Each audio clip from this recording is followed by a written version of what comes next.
भैया, आज आपण प्रभागात फिरताय, लोकांचा कसा प्रतिसाद आहे आणि ही निवडणूक कशी होणार आहे? ही निवडणूक अतिशय चांगल्या वातावरणात होते. काही लोक इथं जे वातावरण भारतीय जनता पार्टीला जे प्रतिसाद भेटते, कौल भेटते, त्याच्यामध्ये कुठं तर आगळ्या वेळा प्रचार करायचा प्रयत्न करणार आहे, पण ते लोकांनीच हाणून पाडलेले आहेत. लोकांकडून असा प्रतिसाद भेटतोय. अनेक पक्ष असतील, अनेक उमेदवार असतील, जे समोर येतात, त्यांना ना प्रभागाची ना शहराची भौगोलिक आणि सामाजिक व्यूहरचना माहीत नाही. आपलं शहराची गेल्या 50-60 वर्षात जी जडणघडण बदललेली आणि पुढच्या 50 वर्षात ज्या दृष्टिकोनातनं काम करायचं आहे ह्याची पण व्यूहरचना माहीत नाही. ते निवडणूक उतरलेले आहेत. मी एवढंच आम्हालाच लोक सांगतात, भैया ही निवडणूक कोणाची हौस भागवण्यासाठी नाही आहेत. जे जनसेवेचं काम करतोय, जे सेवेचा वारसा आहे, अशा लोकांना तुम्ही उमेदवारी दिलेत. आमचा आशीर्वाद तुमच्या पाठीशी आहे. प्रत्येक वॉर्डामध्ये, प्रत्येक जागी लोकांच्या मनातला उमेदवार आम्ही दिल्यामुळं अतिशय उत्साहपूर्ण वातावरण आम्हाला प्रत्येक ठिकाणी आम्हाला आशीर्वाद भेटतोय. येणाऱ्या 5 वर्षासाठी आपल्या विकासाचा अजेंडा काय असेल? गेल्या 2016 मी 21 वचननामा दिलं. 21 वचननामा मी काल पण आवाहन केलं होतं.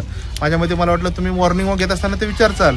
ती मॉर्निंग वॉकची पण जी जागा केली ती आम्हीच केलेली आहे. त्याच्यानंतर तुम्ही जरा थोडं अटल वॉकवेला घेऊन गेला असाल, असं नवनवीन संकल्पना असतील, हे असतील की आम्ही केलेल्या आहेत. अटल वॉकवेसारखी पण जागा जी मराठवाड्यात कुठं नाही आहे त्या गोष्टी केलेल्या आहेत. ही कवर नगरपालिका आहे. अग्निशामक केंद्र म्हणजे आम्ही गोष्टी उभारणी केल्यात, पण त्याला सुरक्षा देण्याचं पण काम आम्ही केलंय.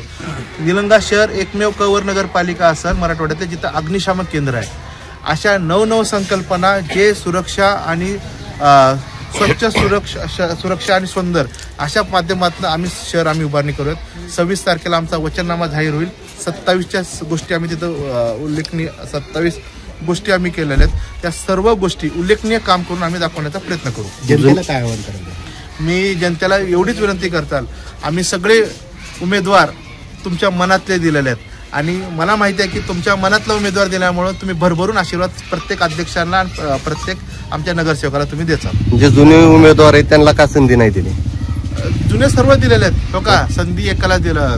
आता हे जुने आहेत. अनेकाला वाटतं हे वेगळेपणा निलंग्याचं. उमेदवार आमचा पाठीमाग आहे, पण जे जुने नगरसेवक आहेत, जे जुने नगराध्यक्ष आहेत, जे जुने आहेत, सर्वांना पुढं हिरिरीने काम करतात. मागं 2011ला ह्यांना संधी दिली ती तर त्यांनी माघार घेतले होते. 16ला ह्यांना संधी दिली ती तर आज ह्यांनी माघार घेतले.